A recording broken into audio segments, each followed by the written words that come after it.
ओम श्री गणेशाय नमो। ओम नमः शिवाय। तो बंधुरा आमि आमार भिडियोते खूबই সংক্ষিপ্ত আলোচনা করতে চলেছি আমরা সমগ্র পৃথিবীতে যেসব জাতক জাতিকের কৃষ্ণ পক্ষে জন্ম এদের ভাগ্যফল কেমন হয়ে থাকে সেই সম্পর্কে খুবই সংক্ষিপ্ত আলোচনা করতে চলেছি এবং এরা কেমন হয়ে থাকে এবং কৃষ্ণ পক্ষে জন্ম নিলে কি শুভ শুভ ফল পেয়ে থাকে সেই সম্পর্কে খুবই সংক্ষিপ্ত আলোচনা করতে চলেছি। তো এই কৃষ্ণ পক্ষে যেসব জাতক জাতিকের জন্ম এরা সাধারণত খুব সুস্থ স্বাস্থ্য সুঠামদেহী এবং রাগতের সাহস পাওয়ারফুল এবং প্রভাবশালী ব্যক্তি হয়ে থাকে। তো এই কৃষ্ণ পক্ষে যেসব জাতক জাতিকের জন্ম এরা সাধারণত খুব চঞ্চল প্রাকৃতিক এবং খুব দ্রুত ছুটতে পারে।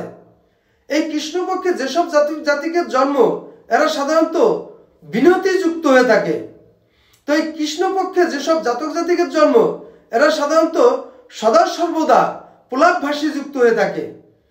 তো এই কৃষ্ণ পক্ষে যেসব জাতক জাতিকের জন্ম এরা সাধারণত কলহপ্রিয় যুক্ত হয়ে থাকে।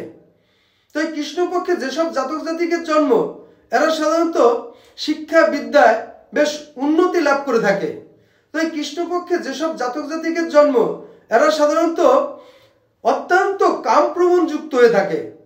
তো এই কৃষ্ণ পক্ষে যেসব জাতক জাতিকের জন্ম এরা সাধারণত নিষ্কুলের উন্নতির জন্য সদা সর্বদা ব্যতিব্যস্ত থাকে।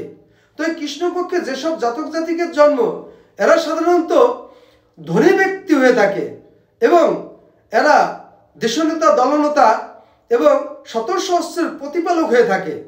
তো বন্ধুরা কৃষ্ণ পক্ষে যেসব জাতক জাতিকের জন্ম তাদের সম্পর্কে খুবই সংক্ষিপ্ত আলোচনা।